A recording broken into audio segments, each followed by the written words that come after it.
پیش آئے گی تو میں اس کے لیے رحمان ہوں، مردہ زمینوں سے لذیذ تر پھل نکال کے لیے اس کے لیے لے آؤں گا، اور جب اس کے اندر اس کی تکلیف، ایذا، مصائب، پریشانیاں پیدا ہوں گی تو میں اس کے لیے رحیم ثابت ہوا کروں گا، نعمت کی صورت میں رحمان بنوں گا اور تکلیف کی صورت میں میں رحیم ہوگا، چونکہ رحمان بھی رحم کرنے والے کو کہتے ہیں مگر وہ اس کی ضروریات زندگی کو پورا کرنے والے کو کہتے ہیں، اور رحیم کے اندر بھی صفت رحم پائی جاتی ہے مگر یہ مصائب و آلام و تکلیف کو دور کرنے والے کے لیے دعا کا کام کرتا ہے۔ اب سمجھیے، یہ قرآن جس کو ہم سمجھتے ہیں، نہ قرآن کوئی کہانی ہے، نہ قرآن کوئی قصہ ہے، نہ یہ کوئی حکایت ہے، نہ یہ کوئی واقعہ ہے، یہ عظیم تر لوگوں کے لیے عظیم ترین خالق نے عظیم ترین کائنات کے لیے عظیم ترین دستور دیا ہے، زبردست دستور ہے۔ اور اب اس کو پیدا کرنے کے بعد اس کائنات میں دکھوں کا مداوع کر دیا گیا، تکلیفوں کا مداوع کر دیا گیا۔ زیادہ سے زیادہ دنیا میں انسان جی سکتا ہے، بھوکا بھی جی سکتا ہے، کبھی درد میں بھی جی سکتا ہے، کبھی تکلیف میں بھی پی سکتا ہے، کبھی لقمہ تر کھا کے بھی جی سکتا ہے، کبھی نانے جوی کھا کے بھی جی سکتا ہے، مگر سب سے بڑا خطرہ انسان کو یہ ہوتا ہے کہ کہیں اس دنیا سے آگے ٹرانسفر ہونے کے بعد میرے ساتھ کیا ہوگا۔ سب سے بڑا خطرہ یہ ہوتا ہے کہ میرے ساتھ کیا ہوگا، چونکہ پہلے عقل و شعور تھا تو صحیح اوپر، مگر اب جب اس دنیا میں آئے ہیں یہاں اور چیزیں میسر ہو گئی ہیں، اور چیزیں ساتھ چلی گئی۔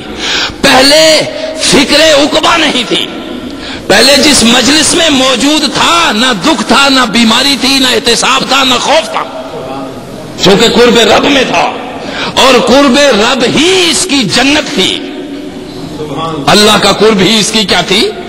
جنت تھی۔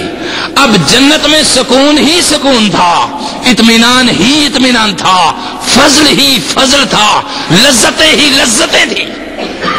وہاں دکھوں کا یہ سوچ بھی نہیں سکتا تھا، وہاں انسان دکھوں کا، مصیبت کا، دردوں کا، تکلیف کا سوچ بھی نہیں سکتا تھا، چونکہ قرب حق میں تھا، اور اسی قرب حق کو کہا گیا یہ جنت، اس جنت میں تھا میری میں۔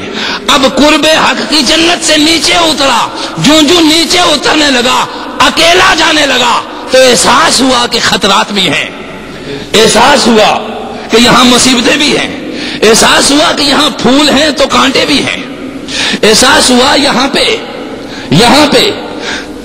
پہ پھولوں کے ساتھ ساتھ کانٹے بھی ہیں۔ پہلے صرف پھولوں کی وادی میں رہ رہا تھا، کانٹوں کا نام و نشان بھی نہیں تھا۔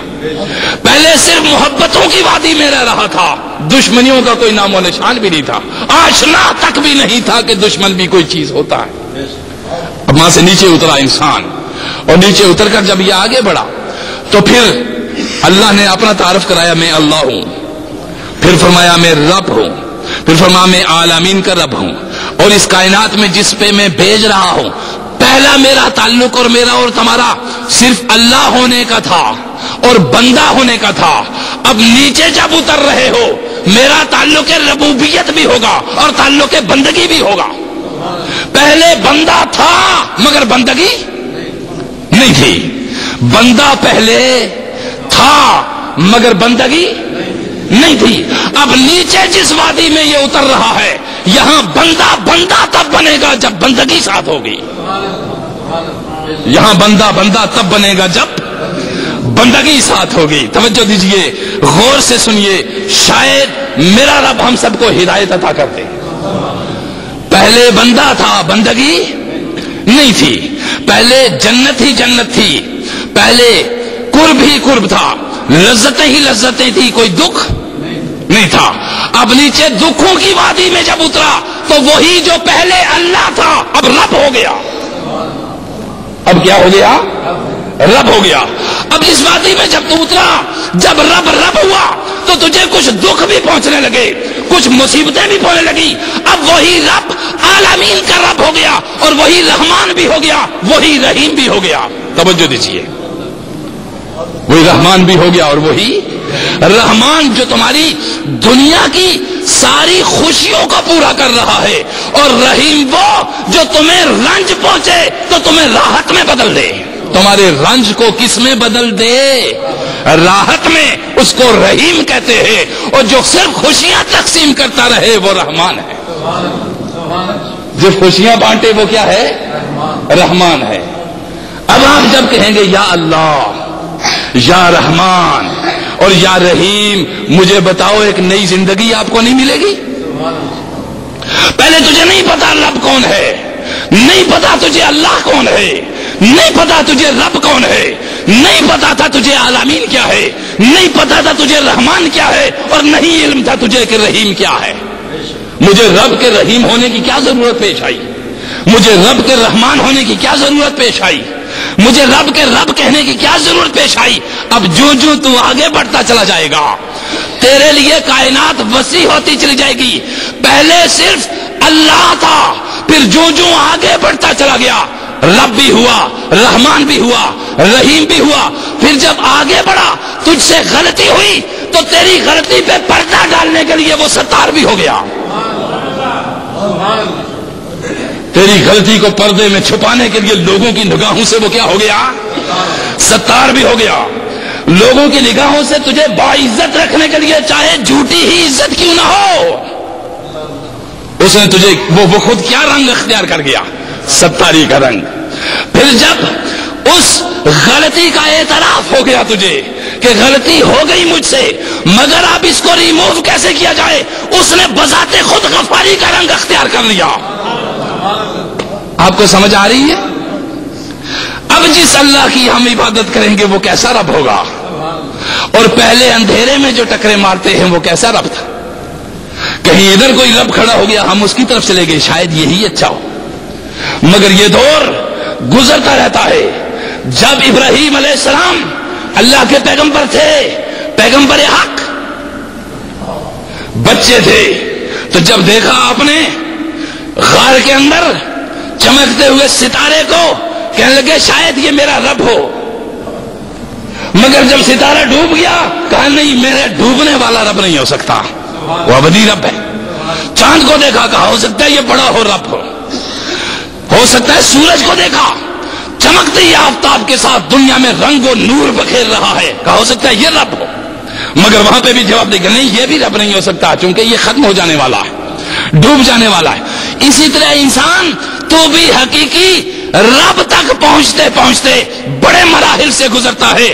یہاں شیاطین نے بڑے جال بچھا رکھے ہیں، ان سارے جالوں سے گزر کر تجھے رب حقیقی تک پہنچنا بڑا وقت لگتا ہے، مگر یاد رکھ اس تب تک پہنچنے کے لیے اگر فضل کی طرف نظر رکھے گا تو جلدی پہنچے گا، اگر عمل کی طرف نگاہ رکھے گا تو دیر ہو جائے گی۔ آپ سن رہے ہیں؟ فضل کی طرف نگاہ رکھے گا تو جلدی پہنچے گا، عمل کی طرف نگاہ رکھے گا تو بڑی دیر ہو جائے گی، بڑی دیر ہوگی۔ تیری آنکھ کا پردہ نہیں ہٹے گا جب تک تیرے اوپر موت کا فرشتہ نہیں آئے گا، تو تیری زندگی کو بانٹ کر ایک طرف ملکیت کو کر دے گا، ایک طرف تیرے بھائی بہن دوست احباب بیٹھے ہوں گے، ادھر سے ملائکہ کو دیکھ رہا ہوگا، ادھر سے انسانوں کو دیکھ رہا ہوگا، تو اس وقت تجھ پہ پتا چلے گا کہ حقیقت کیا ہے اور کدھر جانا ہے۔ وہ جو موت کے وقت کا تعارف ہے، بے بسی کے وقت کا تعارف ہے، آ بندہ خدا اس کو ابھی سے اپنی زندگی میں لے آ، تجھے پتا چل جائے فرشتہ کیا ہے، تجھے پتا چل جائے انسان کیا ہے، تجھے پتا چل جائے حیات کیا ہے، تجھے پتا چل جائے موت کیا ہے، تجھے پتا چل جائے قرب رب میں کیا ہے، تجھے پتا چل جائے دوری رب میں کیا ہے۔ یہ ہے قرآن،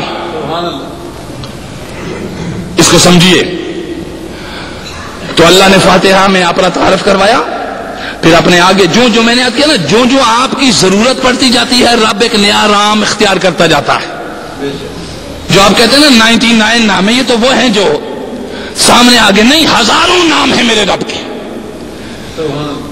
صرف 99 نہیں، ہزاروں نام ہیں میرے رب کے، اور ہر میرے رب کا نام تیری ضرورت کو دیکھ کر بدل جاتا ہے۔ جیسی تیری ضرورت ہوتی ہے ویسے ہی میرے رب کا نام بن جاتا